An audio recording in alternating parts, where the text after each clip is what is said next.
Bonsoir à toutes et à tous, bienvenue à cette nouvelle Unipop, l'Université populaire Arts, Littérature et Cinéma. Ce soir, nous parlerons littérature, forcément, un peu d'histoire également. Donc, comme vous l'avez vu au générique, nous sommes en Unipop de ville en ville, donc nous avons 13 cinémas qui sont connectés avec nous en direct. Alors ce soir, pour nous parler de Madame de Sévigné, nous avons la grande spécialiste qui est venue de Paris exprès ce soir à Pessac, Geneviève Arroche-Bouzinac. Merci pour votre présence.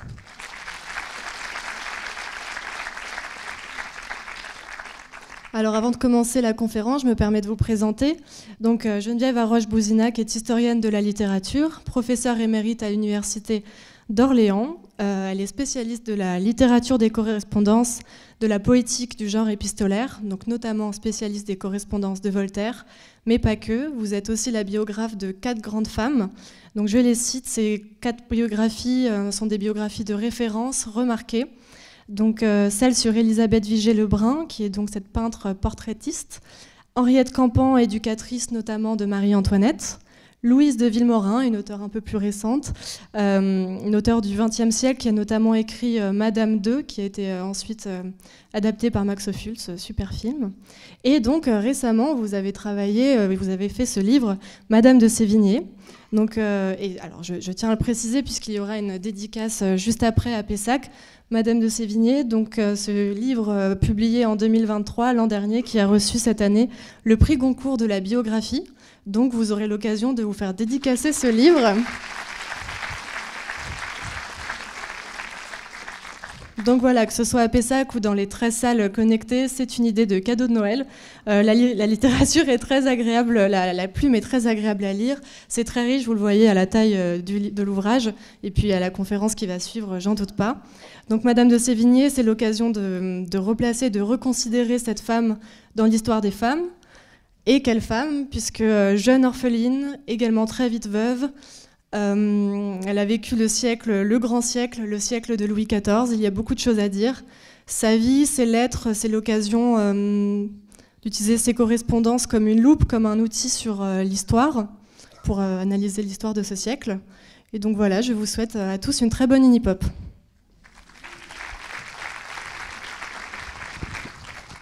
Bien, je vous remercie beaucoup pour cette aimable présentation et je suis tout à fait ravie de me trouver ici en connexion avec plusieurs autres cinémas. Donc on a l'impression comme ça d'être partout, c'est tout à fait amusant.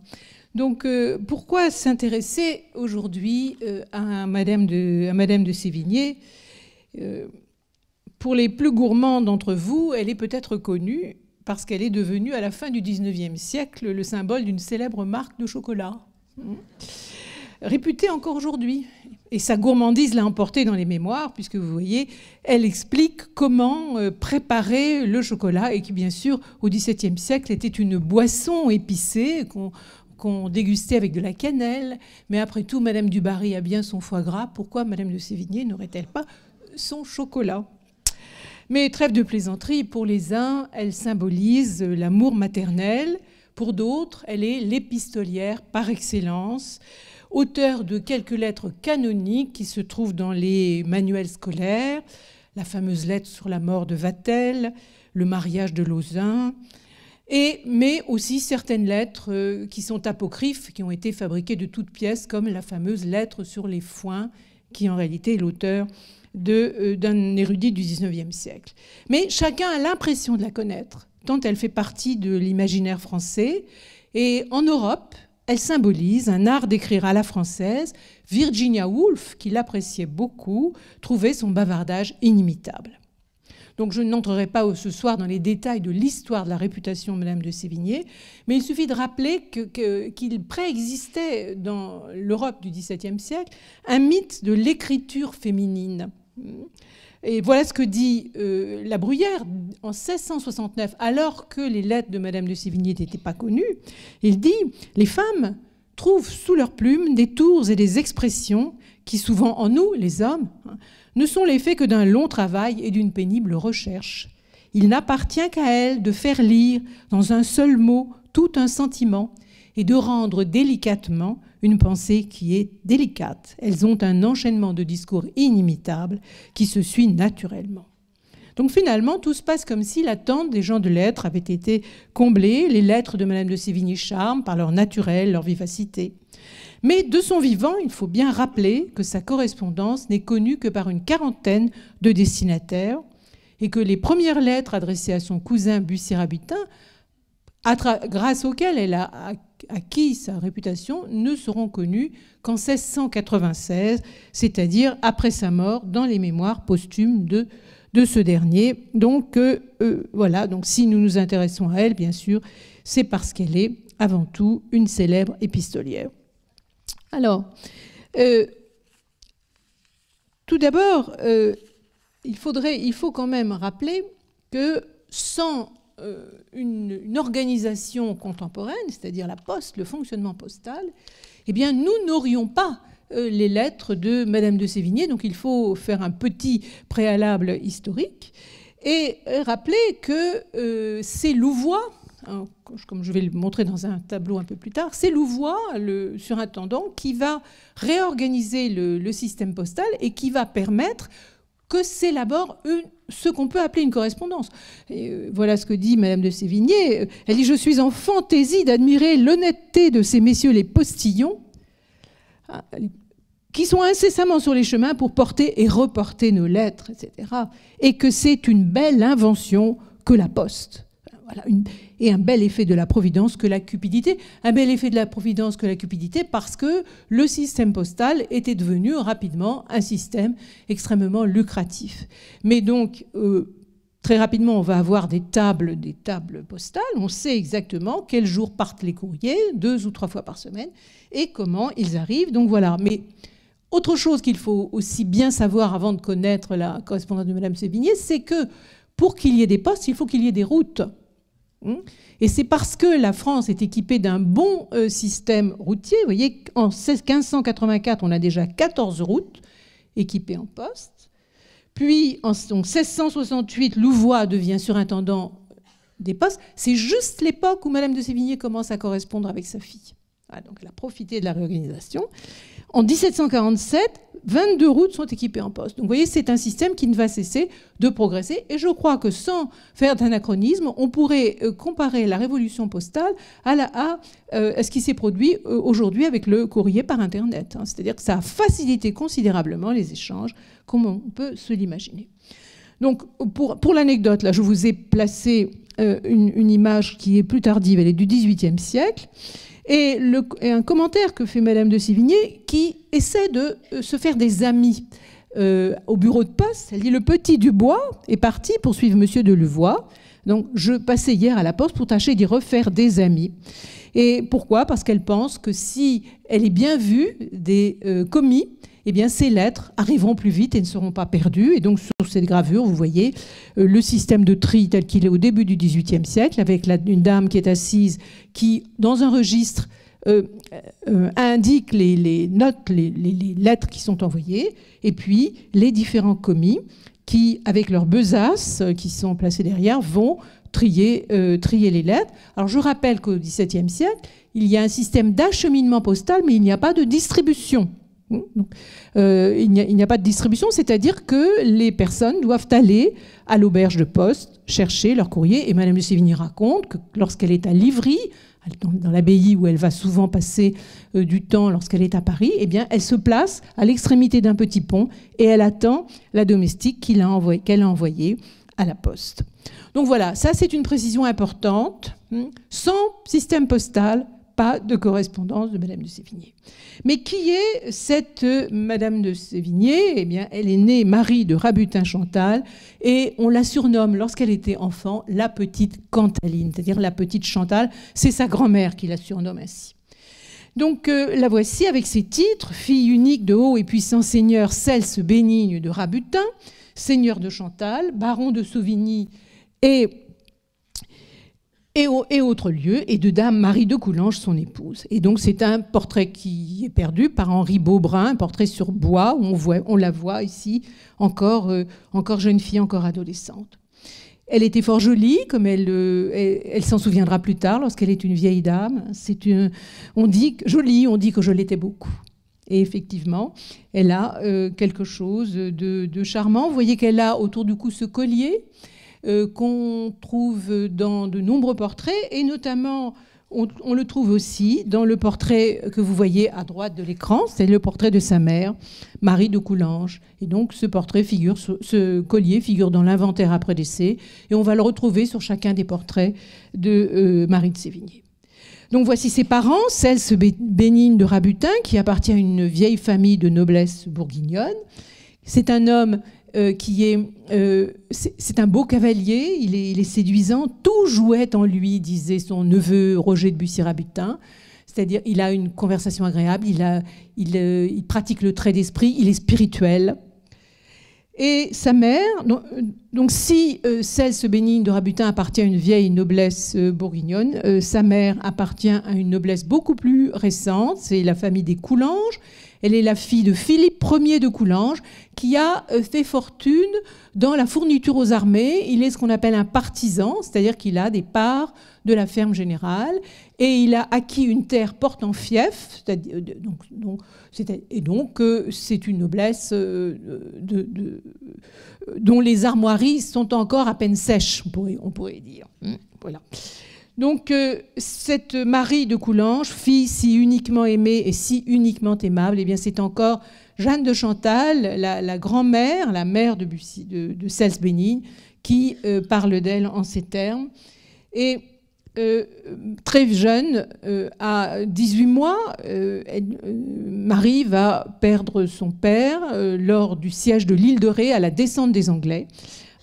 Et elle en parle très peu, par quelques allusions, mais à l'entête d'une lettre, le 22 juin 1671, elle a ces mots « Jour de la Madeleine, Sainte Madeleine, où fut tué, il y a quelques années, un père que j'avais. » Donc cette formulation est assez frappante, parce qu'elle ne dit pas « où fut tué mon père ».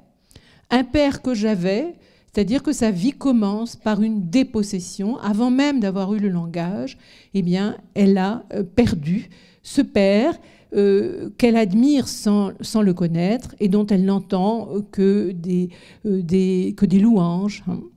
Et 7 années plus tard, elle va perdre sa mère, donc à 7 ans, elle se trouvera orpheline de père et de mère. En revanche, elle a encore sa grand-mère paternelle, Jeanne Frémiot, qui est celle qu'on connaît sous le nom de Sainte Chantal. La famille donc de Rabutin-Chantal, le prénom Chantal, vient de la grand-mère de Madame de Sévigné, une femme qui a beaucoup d'aura, on dirait aujourd'hui beaucoup de charisme. Elle a été capable, après avoir mis au monde 3 enfants, elle décide de se retirer près d'Annecy et de fonder un monastère, un ordre de religieuses, et une dizaine de femmes l'entourent, et très rapidement, eh bien, 14 ou 15 monastères vont être fondés. Elle est donc capable d'administrer tous ces couvents. Elle a une conversation agréable. C'est une grande épistolière. On a beaucoup de ses volumes de correspondance publiés aujourd'hui, qui sont disponibles. Et elle consacre, lorsqu'elle vient à Paris, elle consacre 1 heure de conversation par semaine, dit-elle, à sa petite fille, à la petite Cantaline. Donc on ne peut pas savoir ce qu'elles se sont dit, mais on peut imaginer l'effet que pouvait produire une femme d'un tel poids, d'une telle intelligence, auprès de la petite Cantaline. Donc bien qu'orpheline, Cantaline a une enfance heureuse, donc c'est une demoiselle de Bourgogne, voilà, le château de Bourbilly tel qu'il est actuellement, le lieu de naissance de ses pères, et elle loge place Royale, c'est-à-dire aujourd'hui place des Vosges. C'est la vue qu'elle pouvait avoir là du pavillon de son grand-père, Philippe Ier. Alors je dis pavillon parce qu'en fait, cette place avait été lotie et il y avait eu une consigne de construction uniforme de toutes les demeures qui étaient autour de cette place. Et donc, c'était des demeures fort luxueuses. Et sur cette place se tenaient des carousels. Mais on ne vit pas seulement à la ville, on va aussi à la campagne. Et le château à Suzy-en-Brie, Philippe Ier de Coulanges, son grand-père, a acheté ce petit domaine que vous voyez là sur gauche. Et à côté, à un jet de pierre, le château d'Amboise, c'est-à-dire plus tard château d'Ormesson, qui est le château de Cousin, et donc les enfants, et ils sont nombreux, les cousins, les oncles, les jeunes oncles et les jeunes tantes vont et viennent entre ces deux châteaux. Donc c'est une jeunesse fort heureuse. Et parmi ces oncles, il y a 5 oncles, et il y en a un qui s'attache plus particulièrement à la Cantaline, c'est l'abbé Christophe de Coulanges.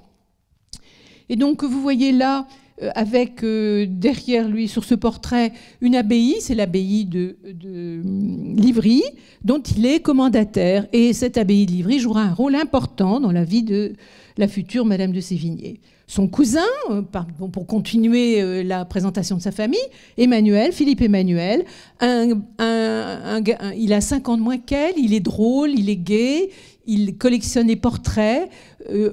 On s'amuse beaucoup dans cette enfance. Et vous le voyez là, déguisé pour le carnaval. Et de l'autre côté, du côté Rabutin, eh bien, un autre cousin, Roger de Bussy-Rabutin, qui est un frondeur, donc il va s'opposer au pouvoir royal, qui est aussi un écrivain, il sera académicien, auteur de La guerre amoureuse des Gaules, un ouvrage qui lui vaudra bien des ennuis. Et il voudrait faire une carrière militaire, mais d'après le maréchal de Turenne, eh bien, ce maître de camp est le meilleur de ses officiers pour les chansons. Donc, alors les cousins Marie de Rabutin-Chantal et Roger de Bussy-Rabutin ont forgé un verbe qui est le verbe rabutiner. Rabutiner, c'est-à-dire que on a établi une sorte de langage commun, extrêmement drôle, avec on se fâche, on se chamaille, on se raccommode. Tout cela, c'est ce qu'on appelle rabutiner, ce qui pourrait correspondre, si on n'avait pas peur de l'anachronisme, au siècle suivant, au marivaudage. Donc, on voit bien que dans sa jeunesse, la petite Cantaline est habituée au trait d'esprit, à la plaisanterie. On voit les choses sous un mode assez léger, finalement. Donc voilà, quelques repères pour conclure cette première partie. Et on arrive au moment de son mariage, le 4 août 1644. Les grands-parents et les oncles et tantes de Mademoiselle de Rabutin-Chantal cherchent à la marier. Et on dit d'elle dans Paris qu'elle est la perle des demoiselles et un riche parti. Donc vous voyez, perle des demoiselles, c'est-à-dire que c'est une jolie jeune femme, une jolie jeune fille, et un riche parti. Et bien pourquoi ? Parce que par sa mère, Marie de Coulanges, elle était pourvue d'un riche héritage. Donc c'est un parti qui est évidemment convoité. Et celui qui va finalement être choisi, l'emporter, c'est Henri de Sévigné, marquis du Dilieu, seigneur des Rochers, de la Haye, du Torcet, du Buron, du Plessis-Tréal, la Baudière, de Bodéga. Donc c'est comme vous le voyez, un jeune homme de la noblesse bretonne, très, très ancienne noblesse. Et de plus, dans sa corbeille de noces, il apporte des alliances. Il est apparenté aux Gondy par sa mère. Sa mère est une Gondy. Donc les Gondy, je rappelle, c'est la famille du cardinal de Ré, une famille très puissante. Et Schomberg, les Schomberg, son parrain c'est un Schomberg, c'est le maréchal de Schomberg. Donc, par exemple, chaque fois qu'Henri ira à Paris, il descend à l'hôtel de Schomberg. Donc, il a des alliances. Mais il a des terres, mais qui sont grevées de dettes, déjà depuis plusieurs générations. Et ça, c'est un sujet important. Olivier Lefebvre d'Ormesson, l'époux d'une tante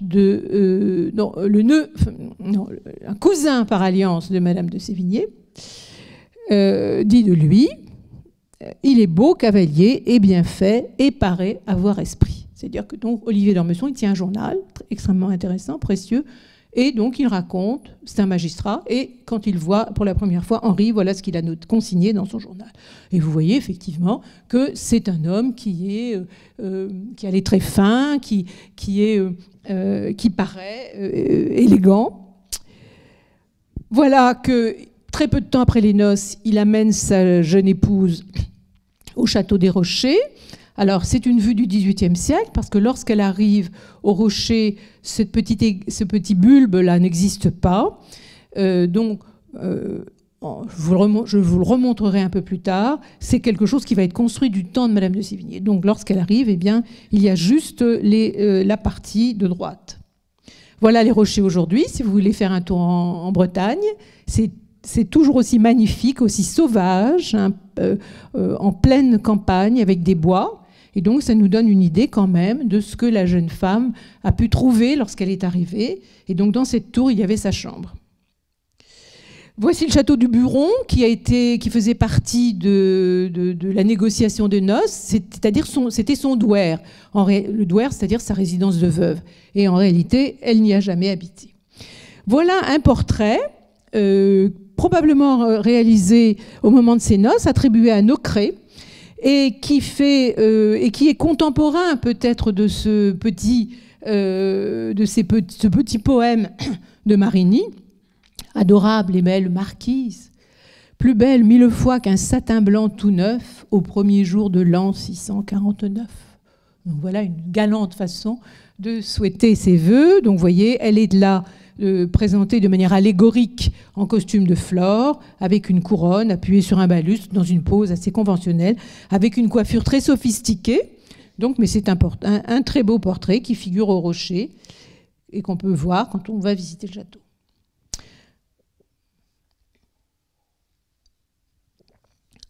Alors Henri et Marie vont former un jeune couple à la mode et dans ce foyer vont naître successivement en 1646 Françoise, une fille, et Charles en 1648. Françoise naît à Paris dans un hôtel qu'on peut voir encore aujourd'hui qui s'appelle l'Hôtel des Lions, rue des Lions, et Charles en 1948 naît au Rocher. Mais ce jeune couple est dit quelquefois dans les libelles de bandes frondeuses. Hein. Donc la période de la fronde, entre 1648 et 1653, les frondes, hein, c'est-à-dire ce sont des troubles hein, qui agitent la noblesse et qui créent un mouvement d'opposition au pouvoir royal, à la régence, exercée par Anne d'Autriche et par Mazarin. Vous savez que Mazarin, fort détesté, et a été l'objet de ce qu'on appelait les mazarinades.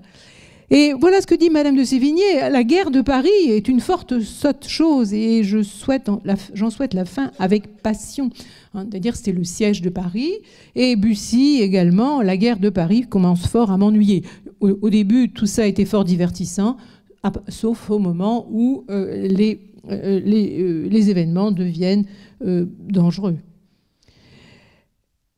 Presque toute la parentèle des Sévigné s'engage dans l'opposition à Mazarin. Henri lui-même, René son oncle. Alors, par exemple, René de Sévigné. Je regrette de ne pas avoir le temps de vous parler plus longuement de ce personnage dont j'essaie de développer un peu la vie dans la biographie. René de Sévigné, c'était le jeune oncle d'Henri, donc le jeune frère de son père Charles, et qui est un personnage très haut en couleur, chevalier de Malte, qui était fort séduisant au point que la mère de la future Madame de Lafayette était tombée amoureuse de lui. Et donc, il avait épousé Isabelle Pénat, hein, et c'est ainsi que Madame de Sévigné et Madame de Lafayette ont été proches en raison du remariage d'Isabelle. Donc voici Paul de Gondi, le futur cardinal de Ré. Dans l'entourage aussi des Sévigné figure un autre personnage haut en couleur, on l'appelait le pirate. Vous voyez, cette peinture est une peinture qui figure dans une des galeries du château de Bussy-Rabutin. Et on voit qu'il a quelque chose d'un mousquetaire. Hein. Il est fort belliqueux et il ne vivait pas trop conformément aux vœux de chasteté qui étaient ceux de l'ordre de Saint-Jean de Jérusalem. Et donc, Henri de Sévigné aime beaucoup cet oncle et il en fait sa bête de ressemblance, dit Madame de Sévigné, ce qui n'était pas forcément un très bon modèle. Parmi cet entourage, eh bien, il y a aussi des relations avec Anne-Marie d'Orléans, la fille de Gaston, dite la grande mademoiselle, dont on va reparler, et qui est amazone et frondeuse. Là, vous la voyez faisant tirer le canon de la Bastille. Bon, c'est une gravure plus tardive. On en reparlera. Mais justement, cet époux qui a pour modèle mon oncle le pirate, eh bien, il ne brille pas par sa fidélité. Et le mémorialiste allemand des Réaux, qui ne l'estime guère, dit de lui « Ce Sévigny n'était point un honnête homme et ruinait sa femme, qui est d'une des plus aimables et les plus honnêtes personnes de Paris. » Et les frasques d'Henri vont être connues dans tout Paris. Une des personnes à laquelle il va s'attacher, c'est la fameuse courtisane Ninon de l'Enclos, à laquelle Scarron a dédié quelques vers, hein, ô belle et charmante Ninon, à laquelle jamais on ne répondra non.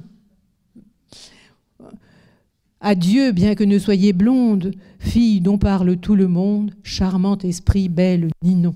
Donc Ninon avait la réputation d'être effectivement une femme très cultivée, dans ce qu'on n'appelait pas encore un salon, mais qu'on appelait des ruelles, hein, c'est-à-dire dans la pièce où elle recevait, eh bien, on faisait de la musique, on chantait, on disait des vers. Mais ça n'est pas pour les beaux yeux de Ninon qu'Henri de Sévigné va perdre la vie, mais pour l'amour de Madame de Gondran, Charlotte de Gondran, lors d'un duel avec le chevalier d'Albret en février 1651.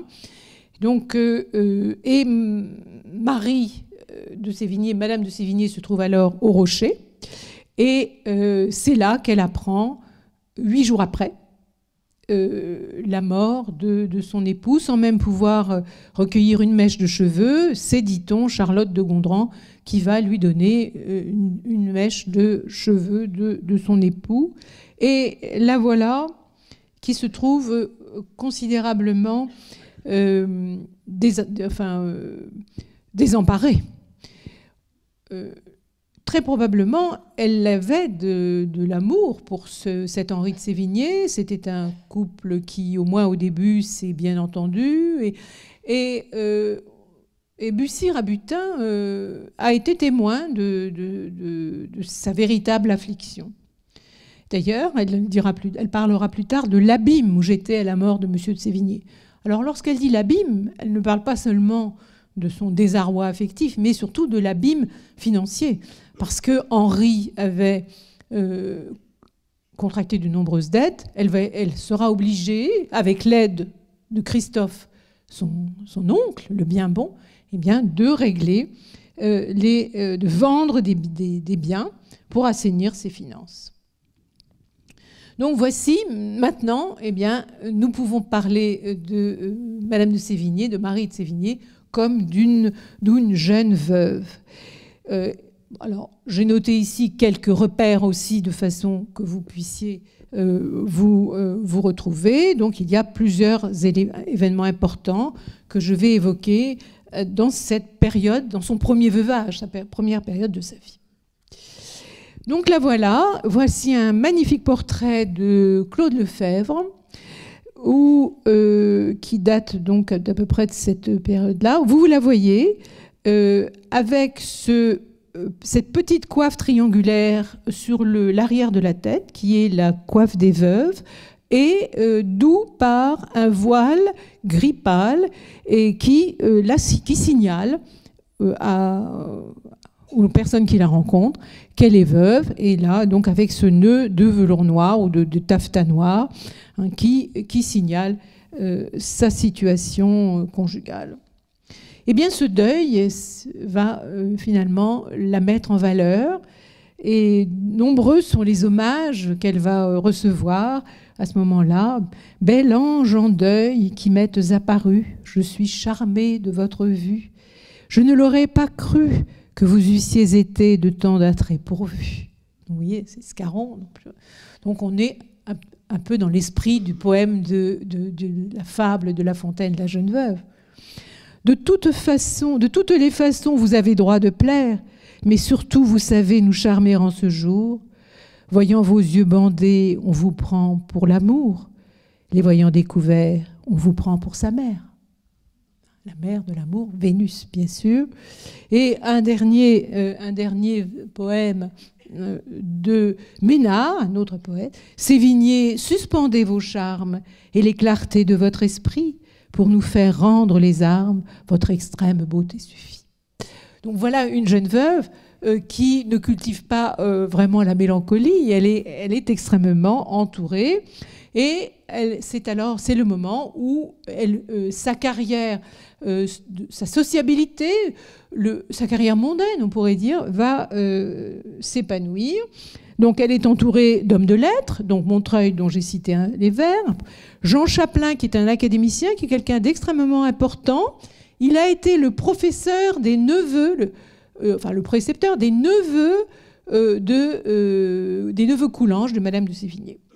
Et Gilles Ménage, qui est un disciple de Chapelain, plus jeune, et qui est un personnage important pour Madame de Sévigné et Madame de Lafayette, parce que c'est quelqu'un qui pense que les femmes ont droit à la philosophie, ont droit d'avoir de l'esprit, peuvent développer une pensée, et il a écrit une histoire des femmes philosophes dans laquelle il fait la liste des femmes philosophes de l'Antiquité. Ce Ménage entre en correspondance avec Madame de Sévigné et avec Madame de Lafayette. Il y a même une petite rivalité entre elles. Et il ne lui a, contrairement à ce que certaines biographies anciennes disent, il ne l'a jamais donné de leçon. Mais on peut imaginer que la conversation d'un académicien comme Chapelain, les échanges épistolaires avec un grammairien puriste comme l'était Ménage, eh bien, pouvaient contribuer à cultiver l'esprit des jeunes femmes qui étaient autour d'eux. Madame de Sévigné est trop jeune pour avoir connu l'épanouissement du salon de Madame de Rambouillet, la Chambre Bleue. Elle arrive alors dans les dernières années, c'est-à-dire Voiture, le poète Voiture est déjà disparu, mais l'esprit de Madame de Rambouillet, relayé par sa fille Julie d'Angène, la dédicataire de la fameuse guirlande de Julie, l'esprit de Madame de Rambouillet continue à régner sur la fameuse Chambre Bleue. Et on dit que l'incomparable Arténis avait comme programme ce qu'elle appelait débrutaliser les hommes. Débrutaliser les hommes, c'est-à-dire introduire du raffinement dans les relations interpersonnelles. Et on va voir que cette entreprise trouvera son écho dans la littérature qui vient. Donc voilà, débrutaliser les hommes suppose de se donner du prix, de se donner de l'importance, se donner du prix. Et c'est bien le sens du terme précieuse. Qu'est-ce que c'est qu'être précieuse ? Eh bien, c'est se donner du prix. Voilà ce qu'on dit. Il y a une nature de filles et de femmes à Paris que l'on nomme précieuses, qui ont un jargon et des mines, et on a fait une carte pour naviguer en leur pays avec un dictionnaire des précieuses. Mais chose étrange, jamais Madame de Sévigné, ni Madame de Lafayette, ni même Mademoiselle de Scudéry ne se sont revendiquées elles-mêmes comme précieuses. Le mot précieuse, c'est un terme qui est venu de l'extérieur. Alors, je passe, voilà, les différents salons ou ruelles que fréquente Madame de Sévigné. Donc, on s'arrête un instant sur l'hôtel de Nevers. Il a de l'importance parce que c'est là qu'elle va entendre la lecture des Provinciales de Pascal. On y donne la primeur de pièces comme Les Précieuses ridicules. Donc, voilà comment la culture vient, infuse la vie de la jeune femme. Elle fréquente les samedis de la rue de Beauce, de l'auteur de la Clélie, Mademoiselle de Scudéry, et Madame de Sévigné, dit-on, c'est Mademoiselle de Scudéry qui le dit, chante de très jolies chansons en italien, d'une voix de dessus, c'est-à-dire elle a, dit-on, une très jolie voix de soprane. Et bien sûr, voilà, vous connaissez tous cette gravure qui se trouve dans tous les manuels scolaires, de la fameuse carte de tendre, imaginée par Mademoiselle de Scudéry et Pélisson. Et bien sûr, nous revoilà dans l'application de ce qu'on appelait débrutaliser les hommes, parce que vous voyez ici les différentes étapes, les petits soins, la complaisance, les grands services, l'empressement, toutes ces subtilités qui permettent de rendre le sentiment plus délicat. Donc les précieuses sont avant tout des femmes qui sont à la recherche d'une certaine délicatesse de mœurs, chose à quoi le règne de Louis XIII, par exemple, ne les avait pas habituées. Précieuses ou non, eh bien, c'est la question à laquelle j'ai déjà presque répondu tout à l'heure, finalement. Eh bien, elle ne s'est jamais revendiquée comme précieuse, mais il y avait certainement en elle des éléments qui pourraient l'apparenter à ce mouvement. Dans ces cercles, elle fréquente un personnage important qui est Françoise d'Aubigné, qui est l'épouse de Scarron, dont je vous ai cité des vers tout à l'heure, et la future Madame de Maintenon. Madame de Sévigné parlera tout au long de sa correspondance de cette personne tout à fait hors du commun, qui avait beaucoup de prestance, beaucoup de présence, qu'était Madame de Maintenon. Et lorsque Madame de Maintenon devient celle qu'on appelle la presque reine, puisque vous savez qu'elle est devenue, après avoir été la gouvernante des enfants de Madame de Montespan, la maîtresse du roi, eh bien, elle va devenir l'épouse morganatique du souverain. La place de Madame de Maintenon est unique dans le monde. Ben oui, effectivement. C'était une chose qui ne s'était jamais produite dans l'histoire, probablement. Donc, voici aussi cette Amazone que nous avons déjà assez extravagante, comme vous pouvez voir par sa coiffure, qui était la grande mademoiselle. Et donc, elle lui a rendu visite lors de son exil à Saint-Fargeau. Voilà. Mademoiselle avait été punie par son cousin, le roi, qui l'avait envoyée dans un de ses châteaux. Elle était fort riche.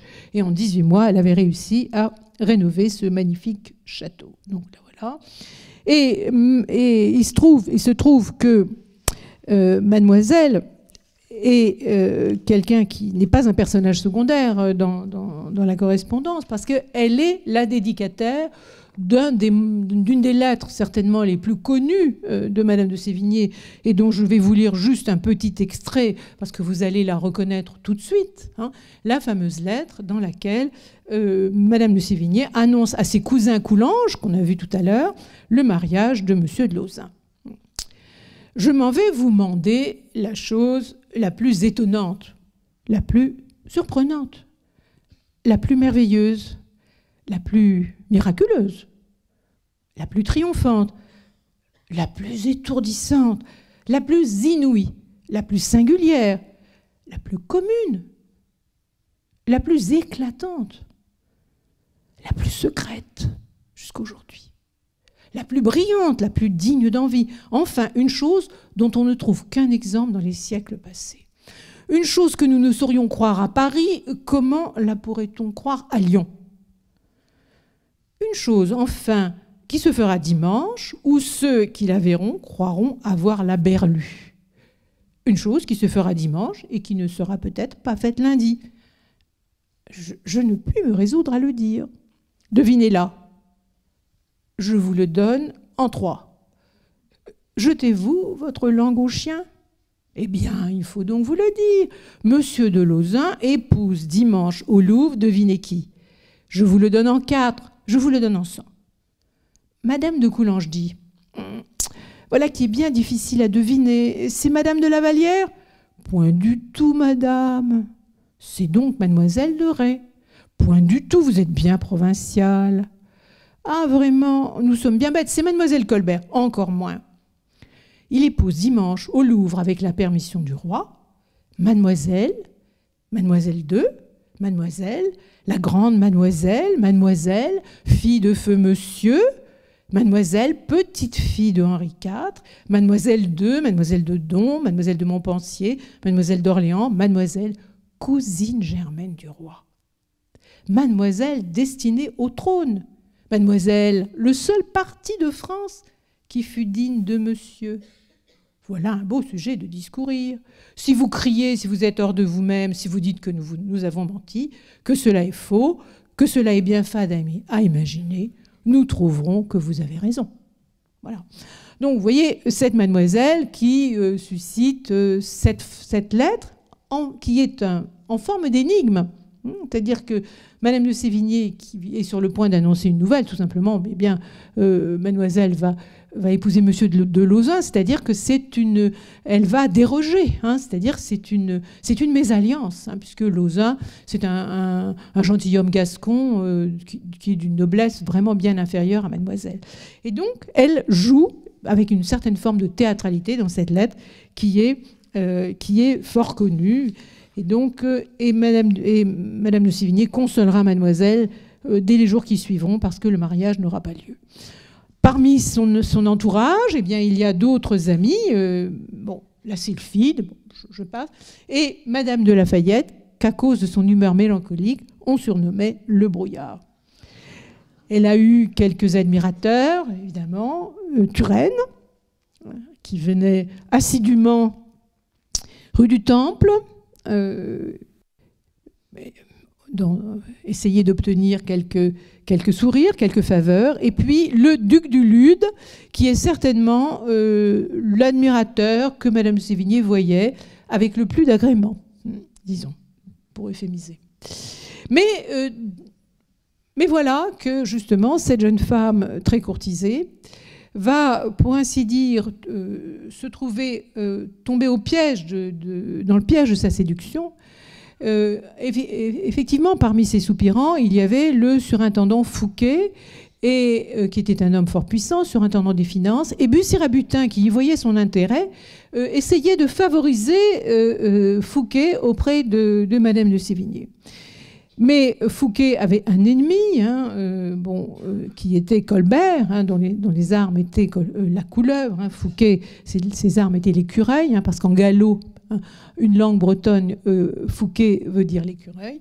Eh bien, ces deux protagonistes vont s'opposer et Colbert va tendre un piège à Fouquet en le faisant venir à Nantes au conseil du roi. Et pendant son absence, on fait fouiller son hôtel parisien pour saisir ses comptes et ses documents. Et il se trouve qu'on saisit une cassette, une cassette dans laquelle Fouquet rangeait les lettres de ses maîtresses, et il en avait de nombreuses. Mais parmi ces lettres, il avait rangé une lettre de Madame de Sévigné. Madame de Sévigné l'apprend, elle est absolument aux abois. Elle fait intervenir Bussy, elle fait intervenir Chapelain, parce que Chapelain a l'oreille d'Anne d'Autriche. Et tant et si bien que la reine-mère et le roi se font apporter la cassette et ils lisent la lettre de Madame de Sévigné. Et là, on peut dire qu'il s'agit de la première explication de texte des lettres de Madame de Sévigné par le roi et Anne d'Autriche, et il décide qu'il s'agit d'une simple lettre d'amitié. Mais Madame de Sévigné comprend que pour une jeune veuve, libre, indépendante, eh bien, il peut y avoir du danger à badiner trop agréablement dans ces lettres. Donc, l'affaire Fouquet va engendrer la chute de Fouquet, va engendrer des remous, et notamment un des amis de Madame Sévigné, Arnaud de Pomponne, va se trouver exilé. De même, Jean de La Fontaine, qui était proche de Fouquet, va se trouver lui aussi en difficulté. Mais c'est Olivier d'Ormesson, dont nous avons déjà entendu parler, et qui appartenait à cette famille qui possédait le château d'Amboile proche de Suzy-en-Brie. Et donc Olivier d'Ormesson, et lui, à la suite de péripéties, va être nommé rapporteur de ce fameux procès, et il fera en sorte d'adoucir le sort de Fouquet. Madame de Sévigné, qui est fort intéressée par le destin de Nicolas Fouquet, obtient des informations et elle écrit très régulièrement à Arnaud de Pomponne un certain nombre de lettres qui relatent, heure après heure, ce procès. Alors, lorsqu'on lit ces lettres, on a l'impression qu'elle y a assisté. Donc, c'est une Madame de Sévigné journaliste, hein, qu'on pourrait dire, qui fait une sorte de reportage juridique très intéressant, mais elle n'a jamais pénétré dans le prétoire.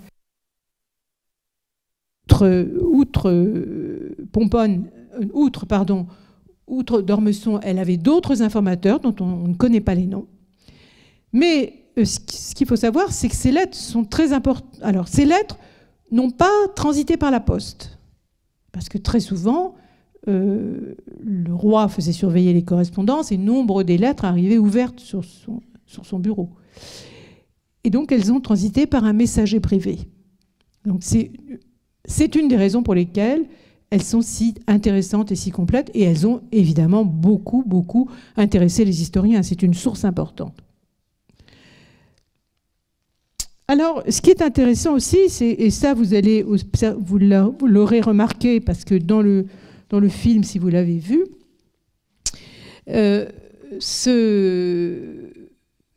cette lettre est évoquée. Eh bien, c'est un commentaire que fait Madame de Sévigné à propos du procès Fouquet, mais je crois que dans le film, c'est un peu sorti du contexte. Donc, je vous rappelle rapidement cette anecdote parce qu'elle a du sens pour comprendre l'art épistolaire de Madame de Sévigné. Il faut que je vous conte une petite historiette qui est très vraie et qui vous divertira. Le roi se mêle depuis peu de faire des vers.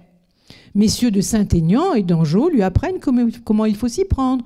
Il fit l'autre jour un petit madrigal que lui-même ne trouva pas trop joli. Un matin, il dit au maréchal de Gramont : « Monsieur le maréchal, je vous prie, lisez ce petit madrigal et voyez si vous en avez jamais vu un si impertinent. Parce qu'on sait que depuis peu j'aime les vers, on m'en apporte de toutes les façons. » Le maréchal, après avoir lu, dit au roi : « Sire, votre majesté juge divinement bien de toutes choses. Il est vrai que voilà le plus sot et le plus ridicule madrigal que j'ai jamais lu. » Le roi se mit à rire et lui dit : « N'est-il pas vrai que celui qui l'a fait est bien fat ? Sire, il n'y a pas moyen de lui donner un autre nom. » « Oh bien, dit le roi, je suis ravi que vous m'en ayez parlé si bonnement. C'est moi qui l'ai fait. »« Ah, sire, quelle trahison, que votre majesté me le rende, je l'ai lu brusquement. »« Non, monsieur le maréchal, les premiers sentiments sont toujours les plus naturels. » Le roi a fort ri de cette folie, et tout le monde trouve que voilà la plus cruelle petite chose que l'on puisse faire à un vieux courtisan. Pour moi, qui aime toujours à faire des réflexions, je voudrais que le roi en fît là-dessus, et qu'il jugeât par là combien il est loin de connaître jamais la vérité. Alors, voyez cette petite scène, cette scénette. Bon, d'abord, elle figure à la suite d'une des descriptions du procès. Et donc, plutôt que de faire des commentaires, Madame de Sévigné fait ce petit récit. Alors, son art du dialogue, bien évidemment, vous l'avez remarqué, hein, cette ironie, ce choix des termes. Et en même temps, elle a une façon de ne pas imposer son opinion et de dire, pour moi qui aime à faire les réflexions, je voudrais que le roi en file là-dessus. C'est-à-dire que cette phrase, elle est à placer directement en résonance avec le procès Fouquet. Donc là, on voit bien la distance, l'humour, l'habileté de celle qui est vraiment une grande épistolière. La lettre, en tant que genre littéraire, c'est un genre qui, comme vous l'avez déjà vu, est un genre gigogne. C'est-à-dire que c'est un genre qui peut accepter d'autres formes, et bien comme l'énigme, le dialogue, le récit, quelquefois le portrait. Et puis, il y a bien d'autres, par exemple aussi, la chronique de mode. Et ça, je n'ai pas le temps de vous en parler, mais on a toute une série de lettres, notamment sur les coiffures. Donc, vous voyez, c'est un genre dont Madame de Sévigné sait parfaitement faire briller tous les aspects. Alors, un épisode aussi qui est un épisode intéressant, c'est que paradoxalement, au moment où un des amis de Madame de Sévigné, Fouquet, est jugé et risque d'être condamné, ce qui va se produire, eh bien, sa fille, qui a 16 ans, a été présentée à la cour et elle a l'honneur de se trouver aux côtés du roi et de Madame Henriette d'Angleterre et de Louise de la Vallière pour danser, vous voyez, 3 années de suite dans des ballets. Alors, donc voilà le ballet des Arts, donc voilà les protagonistes de ce ballet. Louise de la Vallière est déjà la maîtresse du roi. Avec Henriette d'Angleterre, il a une amitié intime. Donc, que vient faire Mademoiselle de Sévigné? On peut se poser la question. Voilà le grand divertissement, voilà Versailles au moment où elle les connaît.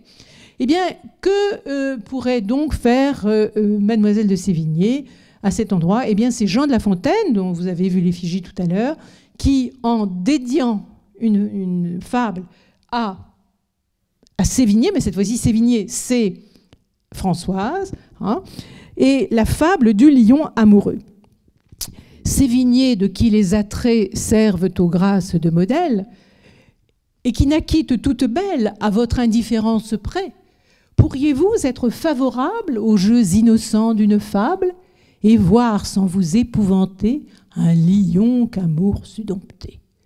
Le lion, évidemment, c'est le roi qui accepterait qu'on lui rogne les griffes pour plaire à Mademoiselle de Sévigné. Et le fabuliste termine par ce distique qui est très connu, hein, amour, amour, quand tu nous tiens, on peut bien dire adieu prudence. Alors, on dit que Mademoiselle de Sévigné n'a pas beaucoup apprécié cette fable, justement parce que elle était, on l'appelait la belle indifférente, et dit-on, aucun parti ne lui plaisait. La voici, la belle lionne. Voilà ce que dit encore La Fontaine: si la terre est trop petite pour trouver qui la mérite, et la belle qui le sait bien méprise tout et le sait bien. Bon, alors, donc Madame de Sévigné a quelques soucis, si j'ose dire, pour marier cette belle fille, hein, celle qu'on appelait la plus belle fille de France.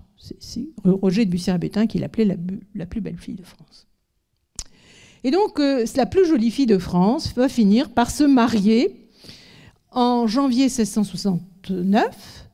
Et Madame de Sévigné trouve pour elle, sans prendre conseil ni auprès du cardinal de Ré, qui était son ami, ni auprès de Bussy-Rabutin, elle décide de réunir une dot considérable, 25 000 livres, et lui faire épouser cet homme de 36 ans, 2 fois veuf.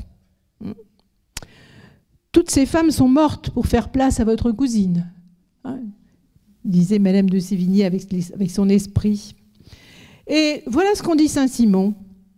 C'était un grand homme, fort bien fait, fort honnête homme, fort poli, fort noble, en tout fort obligeant. Attendez, fort bien fait, fort laid aussi, il ne faut pas oublier. En tout fort obligeant, disait Saint-Simon. Et certains ont dit qu'on aurait pu lui appliquer le mot que Guirag avait créé pour qualifier la laideur de Pélisson. Et Pélisson, l'ami de Mademoiselle de Scudéry, il disait il abuse de la permission qu'ont les hommes d'être laids. Oui. Et donc voilà, effectivement, c'est ce qu'on pouvait dire. Il était fort laid, mais en même temps, il avait beaucoup de charme, et Françoise en était très éprise. Et donc c'est bien ce qui va poser problème à sa mère, justement, c'est Françoise veut vivre avec son époux. Elle veut aller en Provence avec lui. Et dans une des rares lettres de Françoise, eh bien, voilà ce qu'elle dit à son époux. Hein. Voilà, quand il faut choisir, je ne balance pas à suivre mon cher comte que j'aime et que j'embrasse de tout mon cœur. Et donc, c'est bien là que commencent la mélancolie, les malheurs de Madame de Sévigné lorsque sa fille va s'éloigner d'elle. Mais s'éloigner d'elle géographiquement. Mais il ne faut pas oublier que dans la fratrie, il y a aussi un garçon dont on parle très peu. Et si on parle peu de lui, c'est tout simplement à cause d'un déséquilibre des sources. Les lettres de Madame de Sévigné adressées à son fils ont été perdues, mais on a des post-scriptums de Charles, notamment dans les lettres à sa sœur, qui nous permettent de connaître sa personnalité. Donc le voici. Et il est fort dépensier, comme son père, et ce qui fait dire à sa mère, il n'y a rien qui ruine comme de n'avoir pas d'argent. Donc elle est obligée de s'endetter pour lui. Et voilà que vous voyez qu'il existe une sorte de ressemblance entre Charles et Henri, et d'ailleurs qu'il ne manquera pas de le souligner en regardant son portrait. « Ah, mon père, pourquoi me faisiez-vous si beau ?» dit-il, bien sûr avec ironie. Il a beaucoup de succès.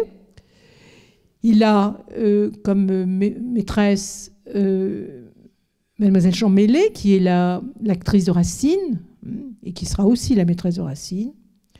Et aussi, il va entrer sous les lois de Ninon. Il a 23 ans et elle 51. Et donc, elle va s'en amuser pendant 3 mois, dit-on, à la grande frayeur de sa mère et de Madame de Lafayette. Bon, il y aurait des choses à dire. Mais donc, voici maintenant, si nous continuons à suivre Madame de Sévigné, telle qu'elle pouvait se présenter à 40 ans, vous voyez, dans un très beau pastel de Nanteuil. Vous voyez qu'elle a toujours cette coiffe, ces rubans gris. Et cette fois-ci, elle est coiffée en bouffon, c'est-à-dire une coiffure. On a dit quelquefois que c'était la coiffure à la Huluberlu, mais non, c'est pas, la coiffure à Huluberlu est différente. Il y a toute une série de lettres sur cette coiffure. Et donc là, on a une tête plate avec des boucles de part et d'autre du visage. Donc, après avoir marié sa fille, après avoir acheté un régiment à son fils, Madame de Sévigné se trouve obligée de compter, au point que, par exemple, pour aller au Rocher, elle est souvent obligée d'emprunter une voiture. Elle, qui avait commencé sa vie avec un équipage à 6 chevaux, eh bien, elle est obligée d'emprunter une voiture à la duchesse de Chaulnes. Et donc, elle va faire des séjours au Rocher, où elle cultive sainte liberté et sainte économie dans ces pauvres rochers. Donc voilà, les rochers avec la chapelle. Alors cette chapelle qui a été construite par Christophe. Elle fait construire aussi un petit labyrinthe qu'elle présente comme une métaphore de sa mélancolie. Je trouve quelques labyrinthes de pensée dont on a peine à sortir, mais on a du moins la liberté de penser à ce que l'on veut. Alors le labyrinthe des rochers a disparu, mais celui que vous voyez sur l'image, c'est celui de la propriété de Bussy-Rabutin. Voilà. Donc que faire au rocher? Eh bien lire. Avec les livres, le temps passe en sa manière aussi vite qu'en votre brillant château. Je plains ceux qui n'aiment point lire. La lecture apprend, ce me semble, à écrire. Donc elle lit, lorsque Charles est là, il fait la lecture à haute voix. Dans la journée, on lit les œuvres de Nicole, de Pascal. Et le soir, on lit des romans à épisodes, comme les romans de la Calprenède, qui sont des sortes de romans en série.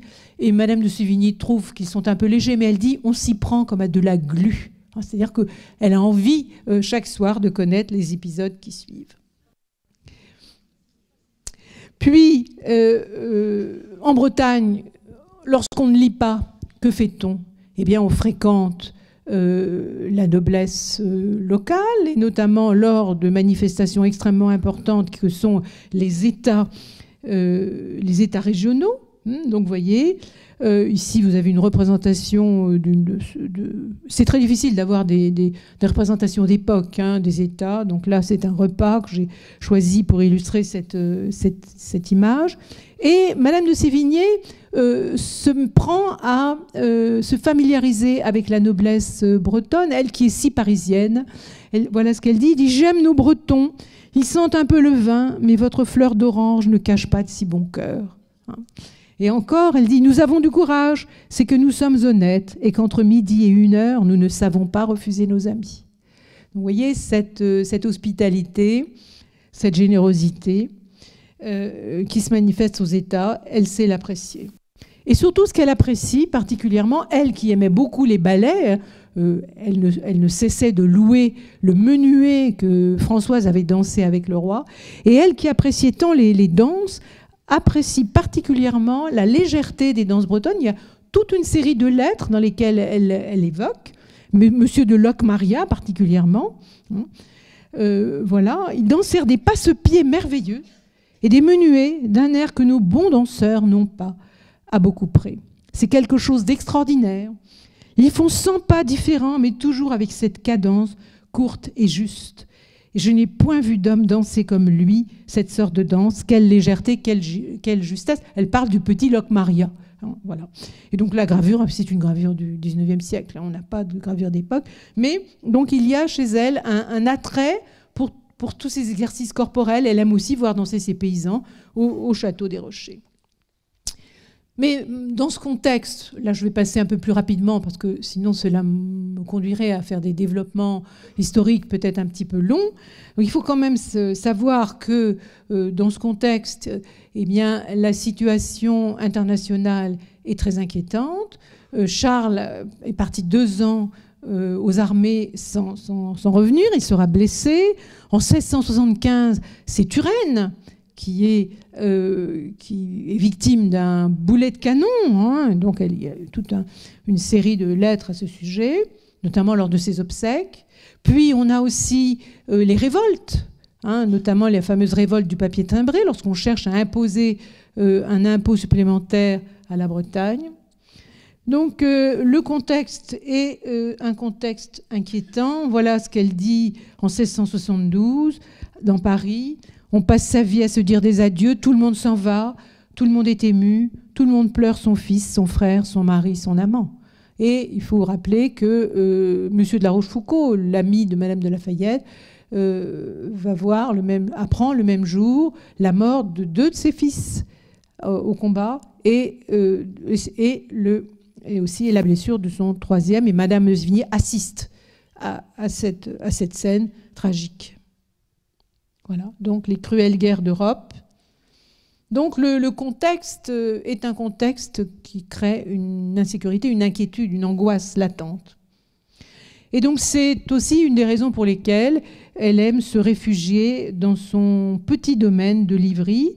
Et vous voyez là, cette gravure, c'est sur un microfilm que je l'ai prise, donc c'est pourquoi elle est sombre. Mais on voit bien, vous voyez, à côté du parterre brodé, hein, qui est à droite de l'image, vous voyez une maison, hein, le domaine est très grand. Eh bien, c'est le pavillon que le Bienbon a fait construire pour sa nièce.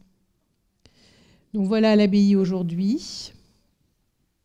Alors, ce petit pavillon de Livry, où elle aimait bien aller se réfugier, nous en connaissons, enfin il est détruit bien évidemment, mais le romancier anglais Walpole, qui nourrissait un culte pour Madame de Sévigné au début, au siècle suivant, l'a visité, et dans une lettre, il en fait la description. Et donc c'est assez intéressant parce qu'on voit qu'elle avait fait construire une petite galerie, et que dans cette galerie, elle avait fait peindre les portraits de ses amis, Madame de Lafayette, La Rochefoucauld, ses enfants, son entourage. Donc on a une idée comme ça d'espèce de petit lieu secret. Et elle avait aussi un petit pavillon où elle lisait. Et c'est aussi dans cet endroit qu'elle se livrait à un des loisirs qui était de sa préférence, qui était le chant. Elle disait qu'elle chantait parfois à tue-tête, toute seule dans les bois.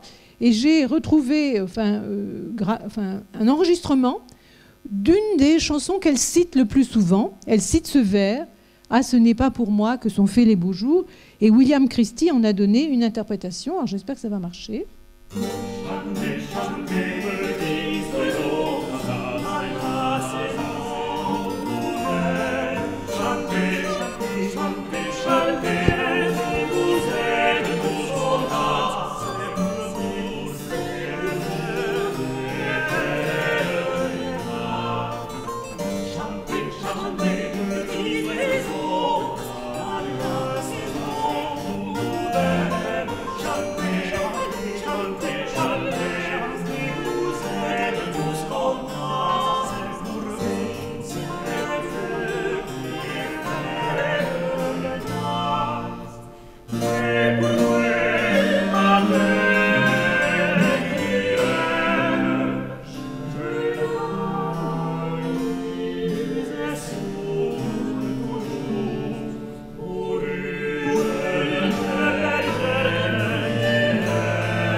voyez, ah, ce n'est pas pour moi que sont faits les beaux jours. Eh bien, c'est un vers qu'elle cite de temps en temps pour exprimer sa mélancolie. Et bon, lorsqu'elle n'est pas à Livry, lorsqu'elle n'est pas au Rocher, eh bien, Madame de Sévigné a toujours été une habitante du Marais. Et un de ses derniers domiciles parisiens, en tout cas celui qu'on peut visiter aujourd'hui, eh bien, c'est l'hôtel Carnavalet qu'elle loue pour 2500 livres par an, ce qui n'est pas un prix exagéré, et donc elle partage le loyer avec la famille de Grignan, avec son gendre. Et ce qui est certainement amusant dans cette coïncidence, dans le fait qu'elle ait choisi cet hôtel Carnavalet, c'est qu'il avait appartenu à une dame qui s'appelait Marie de Kernevenois. En fait, Carnavalet, c'est la déformation de Kernevenois. Et cette dame c'est Brantôme qui le raconte, avait refusé d'épouser le duc d'Épernon, et elle ne voulut jamais se remettre en subjection de Marie. Comme Marie. Elle avait répondu que son contentement résidait en sa résolution et pleine liberté et satisfaction de soi-même.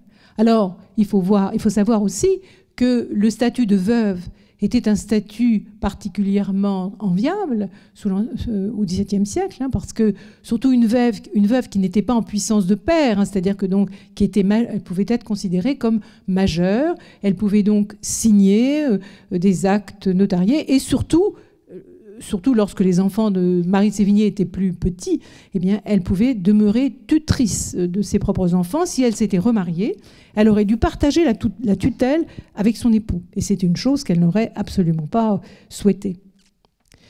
Alors, on dit quelquefois que, je terminerai là, on dit quelquefois que on se pose la question de savoir si Madame de Sévigné avait une conscience littéraire, si lorsqu'elle écrivait ses lettres, elle pensait faire œuvre d'écrivain. Alors, il faut bien se rappeler une chose, c'est que Madame de Sévigné écrit à un destinataire. Elle écrit toujours à une intention précise, à quelqu'un, à une instance qui n'est pas un public. Et il y a un événement littéraire qui est très révélateur de sa façon de voir les choses, c'est la parution de l'ouvrage de son amie, Madame de Lafayette, la princesse de Clèves, lors de l'été 1677. Alors on commande beaucoup cette parution, on admire les personnages, on admire les intrigues, on en parle dans les revues, dans les gazettes. Et tout de suite, on pense qu'il s'agit d'une collaboration entre François de la Rochefoucauld et Madame de Lafayette. Bon, il est bien difficile d'estimer quelle a pu être la part de la Rochefoucauld, mais en tout cas, Roger de Bussy-Rabutin lit le livre. Lui, il se pique d'écrire, il lit ce petit roman, il l'admire, et il écrit à sa cousine, eh bien, pourquoi ne ferions-nous pas comme Madame de Lafayette et la Rochefoucauld, pourquoi n'écririons-nous pas, nous aussi, une histoire à deux plumes? Vous voyez comme ils ont réussi. Et à ce moment-là, Marie de Sévigné n'est pas intéressée. Elle ne reprend pas la balle au bond. Et elle le dit, quelquefois, se trouver entre toutes les mains. C'est-à-dire ne pas écrire pour un public anonyme. C'est quelque chose qui n'entre pas dans ses vues. Donc, Madame de Sévigné est certainement une grande épistolière, peut-être une femme de lettres, mais sûrement pas une écrivaine et sûrement pas un auteur. Voilà. Donc voilà. Bon. Donc Charles, le mariage de Charles. Donc ça, je vais passer là-dessus. Et peut-être pour terminer sur une évocation un peu plus intime des derniers moments, enfin des dernières années de Madame de Sévigné, et sur la façon dont elle pense aborder le dernier des cours de sa vie, et aussi peut-être son attitude vis-à-vis de Dieu, de la religion. Donc sa fille lui écrit le 16 mars 1672, voilà ce qu'elle dit. « Vous me demandez, ma chère enfant, si j'aime toujours bien la vie. Je vous avoue que j'y trouve des chagrins cuisants, mais je suis encore plus dégoûtée de la mort. Je me trouve si malheureuse d'avoir à finir tout ceci par elle que si je pouvais retourner en arrière, je ne demanderai pas mieux. Je me trouve dans un engagement qui m'embarrasse. Je suis embarquée dans la vie sans mon consentement. Il faut que j'en sorte. Cela m'assomme. Et comment en sortirai-je? Par où? Et par quelle porte? Quand sera-ce? En quelle disposition? Souffrirai-je mille et mille douleurs qui me feront mourir désespérée? Aurais-je un transport au cerveau? Mourrais-je d'un accident? Comment serais-je avec Dieu? Qu'aurais-je à lui présenter? La crainte, la nécessité feront-elles mon retour vers lui? N'aurais-je aucun autre sentiment que celui de la peur? Que puis-je espérer? Suis-je digne du paradis? Suis-je digne de l'enfer? Quelle alternative, quel embarras! Rien n'est si fou que de mettre son salut dans l'incertitude, mais rien n'est si naturel. Et la sotte vie que je mène est la chose du monde la plus aisée à comprendre. Je m'abîme dans ces pensées et je trouve la mort si terrible que je hais plus la vie parce qu'elle m'y mène que par les épines qui s'y rencontrent. Vous me direz que je veux vivre éternellement. Point du tout. Mais si on m'avait demandé mon avis, j'aurais bien aimé à mourir entre les bras de ma nourrice. Cela m'aurait ôté bien des ennuis et m'aurait donné le ciel, bien sûrement et bien aisément. Mais parlons d'autre chose. Vous voyez ? Donc, je trouve que ce passage est assez intéressant. Il y a à la fois la profondeur, toujours cette ironie, cet esprit, ce dialogue, pour aborder des choses graves sans jamais s'apesantir. Hein. On n'est jamais dans la plainte ni dans une grave mélancolie. Et c'est ça, justement, l'art de Madame de Sévigné. Donc, bon, vous pouvez vous poser la question de savoir quelle était sa foi. Hein. Eh bien, c'est quelqu'un qui a toujours hésité, toujours cherché, sans jamais véritablement la rencontrer, la retrouver. Mon père disait qu'il aimait Dieu quand il était bien aise. Il me semble que je suis sa fille. Toujours avec cet esprit. Donc voici enfin son dernier voyage à Grignan où elle va, en soignant sa fille, dit-on,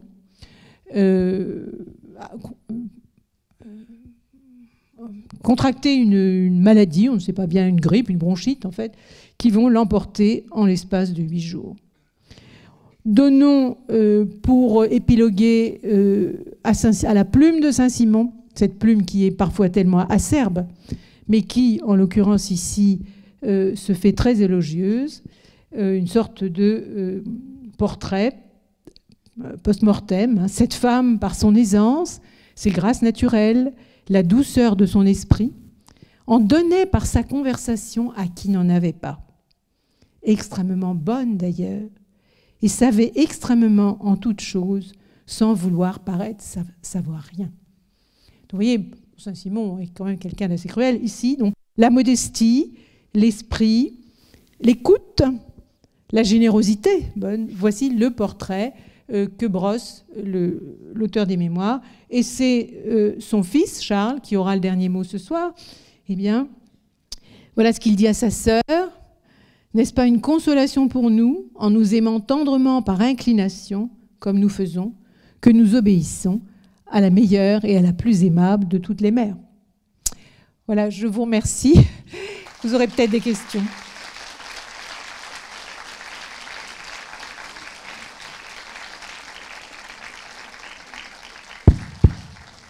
Alors, chers spectateurs, c'est le moment des questions. Et pour les salles à distance, un numéro s'affiche. Avez-vous des questions? Alors, ah oui.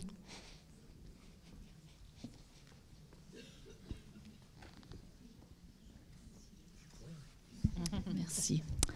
Voilà, on a vu dans le film qu'elle entretenait une relation toxique avec sa fille, mais vous n'en avez pas parlé. Alors, est-ce qu'il y a une réalité historique ou on ne sait pas?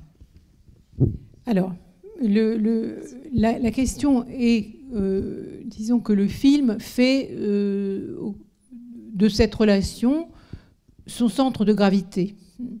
Alors que justement, comme j'ai essayé de vous le montrer, la vie de Madame de Sévigné est bien plus équilibrée, bien plus riche, bien plus drôle que ce que l'on peut conclure de sa relation en isolant certaines des phrases de sa correspondance. Il suffit de prendre quelques phrases, les recomposer, et alors effectivement, on a ce portrait d'une mère toxique. Ça, je ne crois pas du tout que le terme conviendrait. C'était une mère tout à fait généreuse, attentive, aimante, extrêmement aimante. Non, elle n'a pas seulement aimé sa fille, elle a aussi aimé sa petite fille. Elle était extrêmement attentive. Oui, voilà. Comme ça, oui. Elle était extrêmement attentive à la jeunesse, aussi bien aux petites paysannes qui étaient dans le château des Rochers. Donc, il y a chez elle une générosité extrême. Alors maintenant, qu'elle ait été intrusive par certains moments, certainement, ça c'est probablement indiscutable, et c'est surtout parce que elle ne voulait pas que sa fille ait trop d'enfants. Elle avait vu autour d'elle mourir beaucoup de jeunes femmes en couche, et Madame de Lafayette, d'ailleurs, dans une lettre à Ménage, dit Ménage ne lui demande pas de ses nouvelles après un accouchement. Et elle dit savez-vous que c'est une maladie dont on meurt très facilement? Donc les femmes risquaient leur vie à chaque grossesse. Et Françoise était très souvent grosse, hein, elle était très souvent enceinte. Et donc ça, c'est une des choses qui préoccupait Madame de Sévigné. Alors, il y aurait certainement des choses à dire sur le caractère de Françoise. Hein. Françoise qui n'aimait pas les amis, qui était aussi d'un naturel extrêmement ombrageux, qui n'aimait pas les amis de Madame de Sévigné, qui n'aimait pas Madame de Lafayette, qui disait du mal de toutes les amies de sa mère. Donc il y a quelque chose qui ne nous appartient pas de juger, mais parler de relations toxiques, je pense que le film se concentre là-dessus, alors que c'est oublié bien des choses beaucoup plus riches de la vie de cette femme. Très complète, son humour, sa drôlerie, son inventivité. Voilà. Mais il n'empêche que le film, c'est une proposition, hein, c'est une vision. Mais j'ai une question par ici oui. d'un autre cinéma. On me demande qu'est devenu le château, et je pense qu'il s'agit du château de Grignan. Alors le château des Rochers, comme on l'a vu, il existe encore, on peut aller le visiter. Le château de Grignan, il a été détruit, alors à quelle date, je ne sais plus si c'est au XVIIIe siècle, je ne veux pas dire de bêtises. En tout cas, il a été détruit et il a été reconstruit. Et donc le château qu'on visite aujourd'hui, c'est une reconstruction, c'est une anglaise, je crois, mais je ne connais pas exactement l'historique. Donc voilà, donc c'est une reconstruction sur le site, bien sûr, avec des gravures d'époque, voilà. Et on peut le visiter. Merci. Oui, tout à fait. Donc pour les salles à distance qui n'ont pas entendu, oui. Quelqu'un de Pessac, un spectateur, une spectatrice, dit que c'est le lieu du festival de correspondance. Voilà. Le château dont on parle. Oui, absolument. Est-ce qu'il y a une autre question? Oui, j'arrive.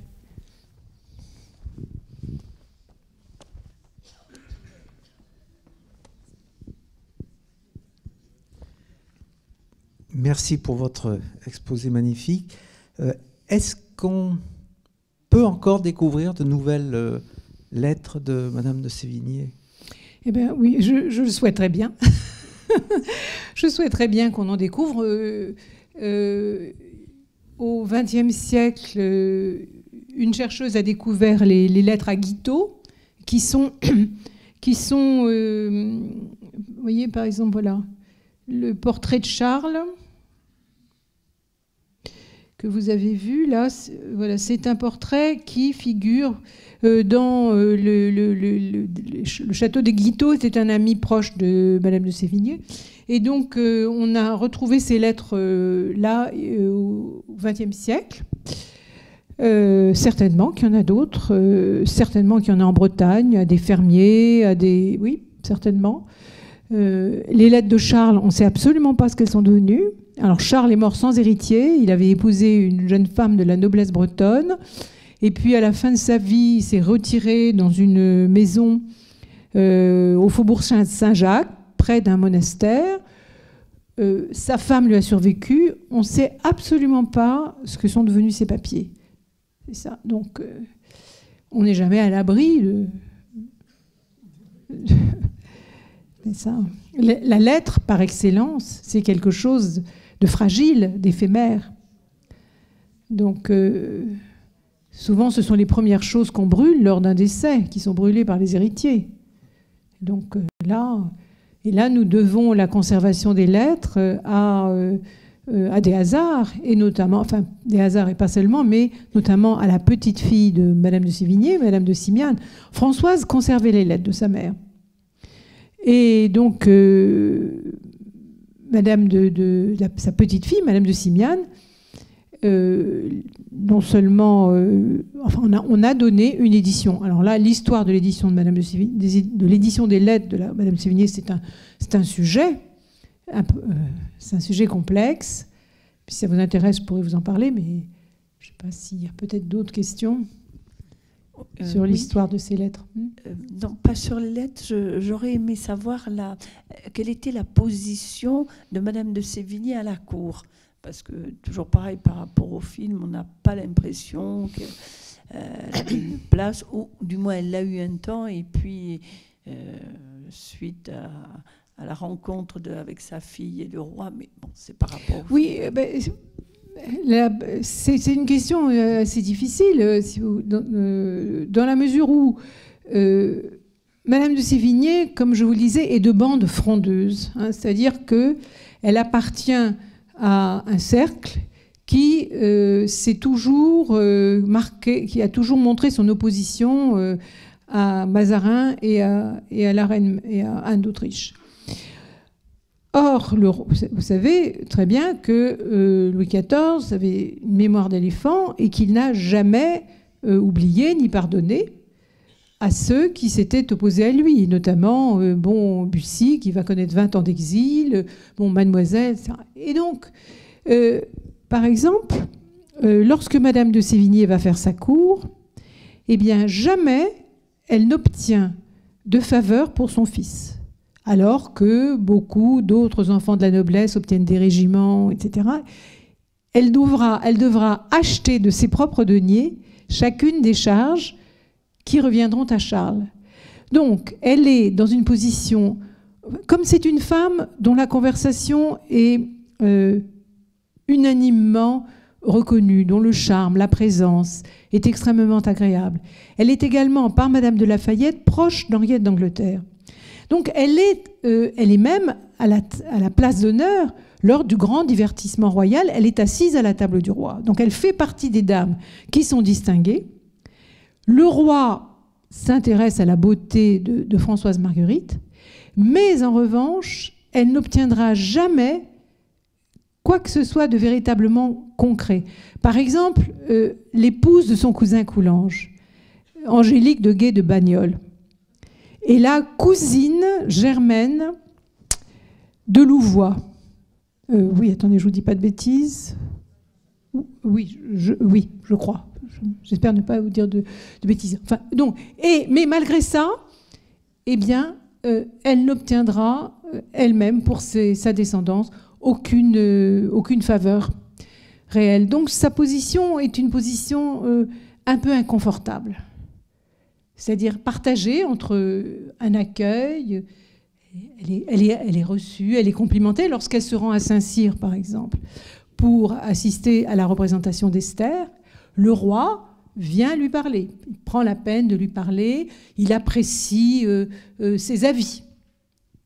Vous voyez, mais bon, pas suffisamment pour avoir une réelle place, quoi. Nous avons encore 2-3 minutes si vous voulez justement commenter l'histoire des éditions et publications des lettres. Oui, alors on peut... Oui, si. Je ne sais pas, il y a peut-être une question qui vous intéresse davantage, non ? D'autres questions ? Non, mais je pense que vous avez donné envie. Oui. Alors, en réalité, l'histoire de la publication est une histoire complexe. De son vivant, Madame de Sévigné était connue, comme je vous le disais, par une quarantaine de destinataires, pas davantage. Mais il se trouve que son cousin, qui était Bussy-Rabutin, qui est un homme de lettres, avait composé ses mémoires qu'il comptait offrir au roi, parce que Bussy n'attendait qu'une seule chose, c'est de rentrer en grâce. Et dans ses mémoires, il avait il avait recopié 5 lettres de Madame de Sévigné en lui demandant son autorisation. Et alors, ces mémoires devaient être montrées au roi. Madame de Sévigné dit « Mais j'espère que vous aurez raccommodé mon style hein, avant de le montrer au roi. » Et alors Bussy aurait répondu « Madame, on ne corrige pas le Titien. » Bon. Et donc, les mémoires de Bussy vont être publiées en 1696, c'est-à-dire après la mort de Madame de Sévigné. Et donc, c'est la première circulation publique des lettres de Madame de Sévigné.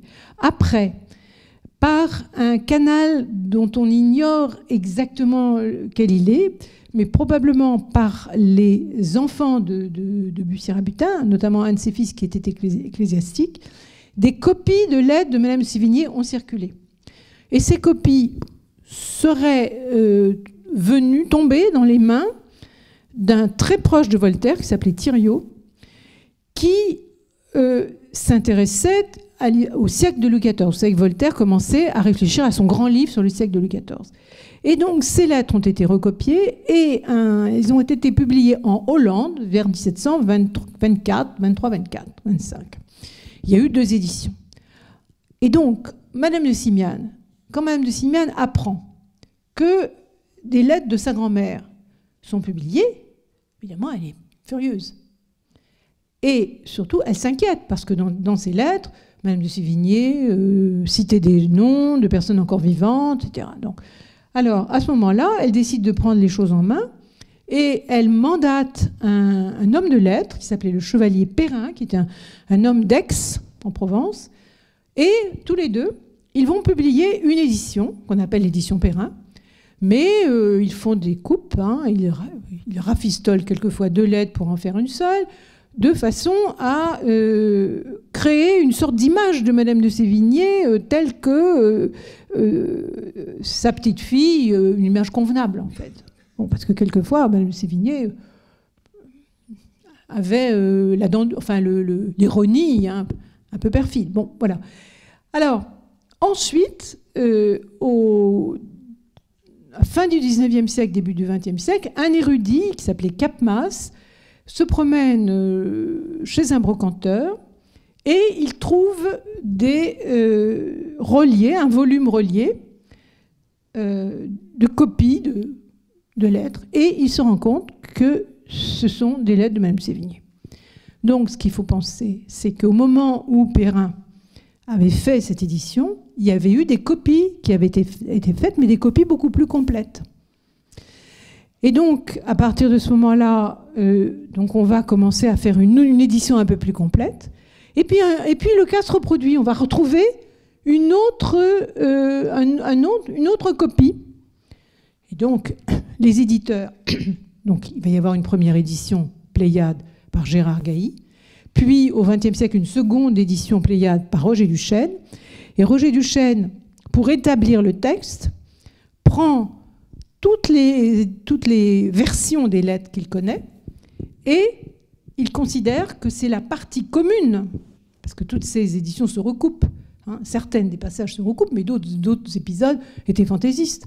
Et donc, il construit l'édition qui fait autorité aujourd'hui, l'édition Pléiade, de la bibliothèque de la Pléiade, à partir de cela. Mais vous voyez, cela montre toute la complexité des éditions de lettres.